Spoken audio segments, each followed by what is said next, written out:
No curso Direitos Humanos e Cidadania, realizado pelo NEV, no SESC, aqui em São Paulo, a gente apresentou a palestra Jovens na Mídia e Mídias da Juventude e Cidadania. Eu fiquei responsável para discutir a questão dos jovens e o uso dos jovens em relação aos meios de comunicação, a apropriação que esses jovens fazem das novas ferramentas de tecnologia e especialmente a internet. O Eduardo ficou responsável para discutir a questão dos jovens na mídia, como é a representação dos jovens nos meios de comunicação. Então, no primeiro momento, a gente tem que ter na mente que a mídia ela tem forte influência na percepção das pessoas. Mas dizer influência não é dizer causação, são coisas bem diferentes. Afirmar causação implica algo vetorial. Tal informação resulta em tal coisa. Uma influência permite outros fatores, e todos sabemos que a realidade é multicausal.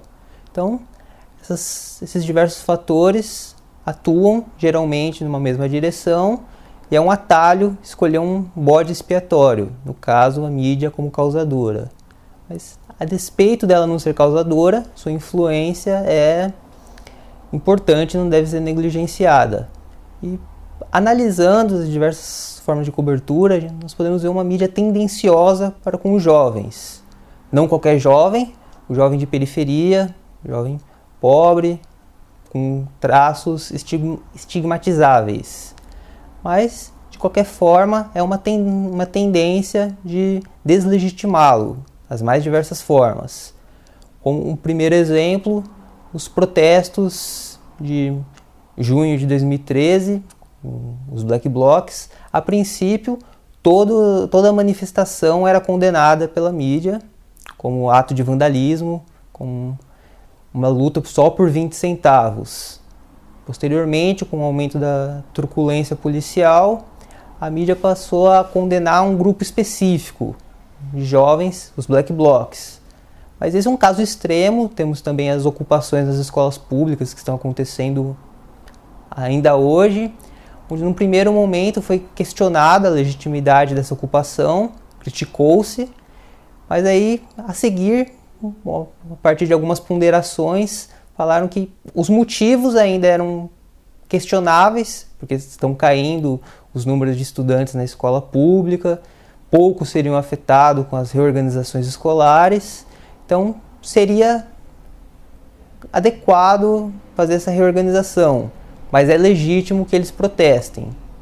Curiosamente, nas últimas manifestações, junto do Centro Paula Souza, o ciclo se fechou. Se no início eram contra, passaram a ser a favor, no Centro Paula Souza as notícias começaram com caráter favorável às ocupações e manifestações, e no final mudou para algo condenável. Passaram a se questionar vandalismos, impedimento de funcionários trabalharem, etc. Mas isso não se resume só na questão de manifestação, temos também o aspecto cultural. Por exemplo, bailes funks. Há uma crítica ferrenha da mídia sobre essas manifestações, que ora são consideradas um desvio para os jovens, perda da infância, como uma série de vídeos mostraram, onde crianças de 16 anos engravidavam por culpa do baile funk. Então vemos aí já uma confusão. Se a princípio fala-se de redução da maioridade penal, quer dizer, o jovem de 16 anos sabe o que está fazendo, pode ser preso. Na hora do funk, não, ele não sabe o que está fazendo, ele precisa ser tutelado, ele está perdendo a infância. Então isso já é uma questão, um ponto. Um outro é que o funk está associado ao crime. Então o funk é onde vai ter drogas, então não se levanta dúvidas sobre, por exemplo, embaladas de classe média alta, onde também tem consumo de drogas. Não, a droga é algo que acontece nos bailes funks, festas que são de traficantes, onde impera a criminalidade. Não se discute a grande quantidade de pessoas que estão e como uma manifestação cultural legítima. E com essa criminalização, nós vemos um movimento de criminalização do jovem de um modo geral, construindo uma população matável, Que, aliás, os dados do mapa da violência, diversos outros fatores mostram que a taxa de homicídio entre os jovens é gigantesca, gritante. Chega até a ser um problema atuário. Afinal, quem mais morre são os jovens da faixa dos 17 aos 24 anos do sexo masculino. Não todos os jovens, evidentemente, aqueles que estão concentrados em áreas periféricas, sem uma atuação do Estado no sentido de bem-estar, proteção. É mais fácil criminalizá-los. A gente tem, né, Eduardo, de modo geral, uma inversão do princípio da presunção de inocência, da presunção de boa-fé, que vai além da ideia do jovem rebelde. O jovem se torna, de modo geral, culpado a priori. Então, isso indica que a política em relação ao jovem é muito semelhante à política criminal e até mesmo ao sistema de justiça criminal, que faz essa inversão. Ao invés de haver um indúbio pró-réu, tem um indúbio pró-sociedade, né? Culpado até que se prove o contrário. Presunção de delinquência, de um modo geral, que é uma seletividade moral em que o indivíduo é taxado como criminoso a priori. E isso é comum em vários noticiários. Um caso emblemático que foi analisado é no programa do Marcelo Rezende, onde um jovem de classe média cometeu um crime e o apresentador disse: ele está mudando de lado. Quer dizer, por estar numa família abastada, ele estava, a princípio, do lado certo. Ele era um bonzinho, ele era um de nós. Quando ele cometeu o crime, foi para os maus. Quando um jovem de periferia comete um crime desses, não se discute questão de lados. Ele fez aquilo que estava propenso a fazer. Quer dizer, ignora essa questão moral. Fatores econômicos determinam a possibilidade de crime e quase o crime em si. E essa é uma forma de lidar com o jovem na mídia. No entanto, eles não são agentes passivos. Eles têm uma série de abordagens para se defender, uma série de itinerários de apropriação da mídia.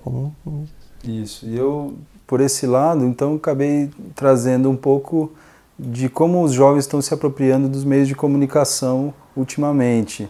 E algumas pesquisas realizadas nos Estados Unidos indicam que os jovens têm uma apropriação muito mais organizada e orientada pela construção de normas sociais e de convivência nos meios de comunicação do que a gente tende a perceber.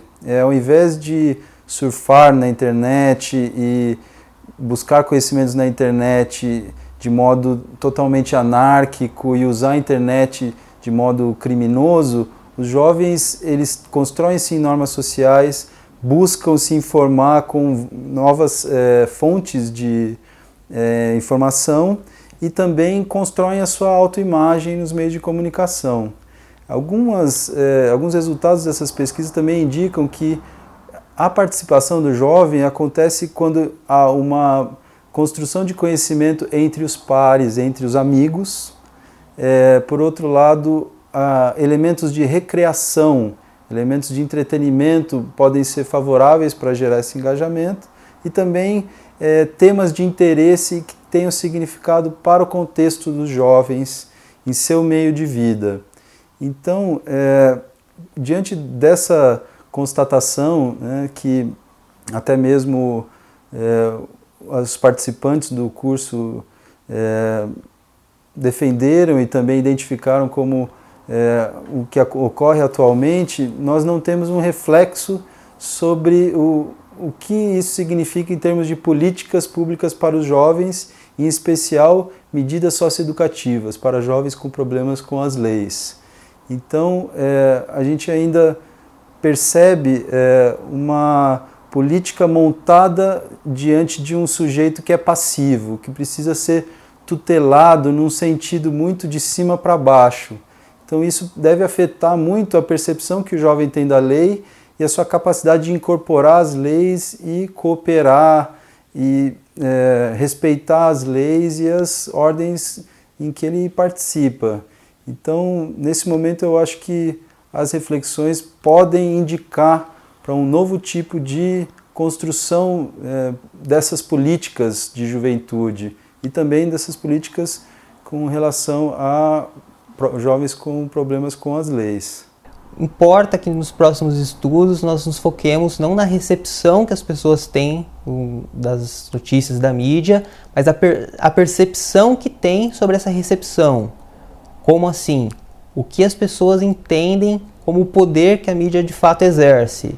Então, uma reflexão nesse sentido vai ajudar a desmistificar muito dessa preponderância que é dada à mídia e sair de lugares comuns, como esse monopólio, donos da mídia que controlam e influenciam, além de outros fatores dessa realidade multicausal. Foi muito interessante também ver que o público que participou do SESC, desse ciclo de palestras, é um público muito qualificado, de gestores, de funcionários de instituições públicas e principalmente pessoas que trabalham diretamente com os jovens em várias situações, sejam situações bem precarizadas e de violência, e mesmo jovens em relação a escolas e sempre preocupados em relação a isso. Então, foi interessante ver que teve uma recepção boa em termos de novas parcerias, até mesmo então de instituições que trabalham com medidas socioeducativas e em que medida eles poderiam dar acesso a jovens sobre determinados temas que nós temos discutido nesse ciclo, mas também para aprofundar essas trocas entre esse público que a gente estuda e procura entender.